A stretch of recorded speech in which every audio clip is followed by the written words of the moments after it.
Hi, I'm Don Simmons, and today I'd like to talk about declining birth rates and how that could affect our economy. The declining birth rate in the West is poised to create a significant economic crisis, costing the U.S. quadrillions of dollars, according to recent reports. Despite past concerns about overpopulation, fertility rates in the US and Europe remain below the replacement level of 2.1 children per family. This decline will reduce GDP, increase welfare costs, shrink the labor force, and shift global power away from the West, Jesus Fernandez Velarde of the American Enterprise Institute warns. Failing to address this crisis will have severe financial consequences. European experts echo this sentiment, emphasizing the far-reaching effects on social structures, labor markets, and state finances. Global fertility has dropped dramatically from 5 children per woman in 1950 to about 2.2 in 2023, according to the United Nations. The U.S. fertility rate is around 1.6, while nearly all the regions face declining birth rates. Sub-Saharan Africa and Central Asia remain exceptions. Only a few Muslim-majority nations in the OSCE region maintain replacement-level birth rates, while countries like China, India, and most of Europe face sharp declines. A major factor in this demographic shift is involuntary childlessness.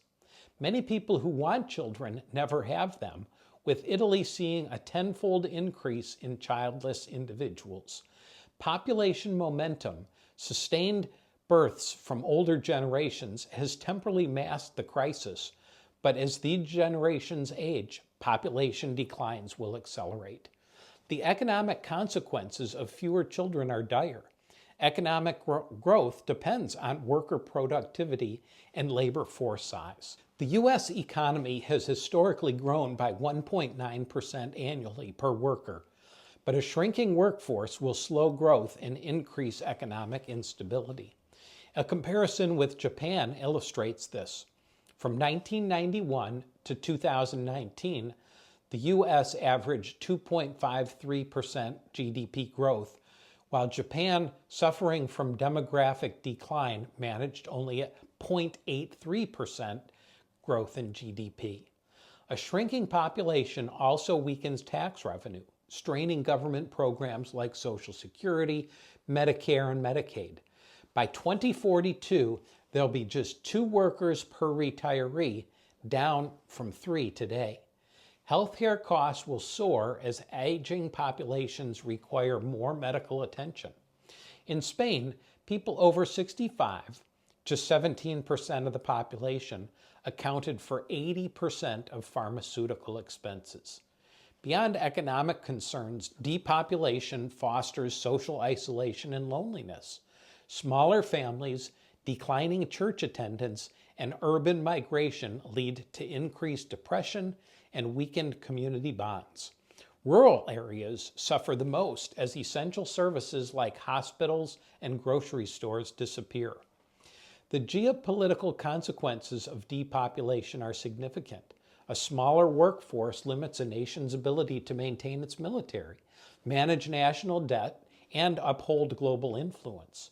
Europe's declining population may diminish its strategic importance in global affairs. Immigration alone can't resolve this crisis, since this is a global problem.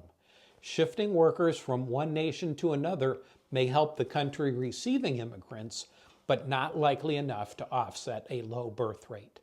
The declining global birth rate poses a potentially severe economic and social threat, particularly in the West, where fertility rates remain below replacement levels. While the immediate effects are somewhat masked by population momentum, significant consequences could emerge within the next 2 or 3 decades. By the 2040s, many developed nations could experience acute labor shortages, pension system strains, and escalating healthcare costs due to aging populations. By the late 21st century, countries like China could see drastic population declines, potentially losing hundreds of millions of people fundamentally altering global power dynamics. In light of these concerns, I'm optimistic about the future. Mankind is ingenious and able to solve even the most difficult problems.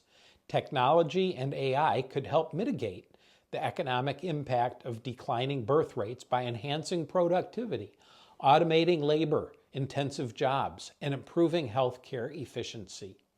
Improved automation can compensate to workforce shortages by streamlining industries such as manufacturing, logistics, and customer service.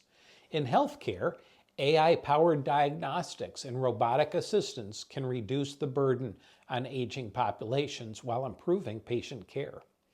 While the challenges of a declining birth rate are significant, the strategic use of technology, AI, and proactive social policies can help create a resilient and adaptive future when innovation sustains economic growth and enhances quality of life for everyone. I hope you found this video helpful. If you did, forward it on to a friend, and don't forget to click subscribe.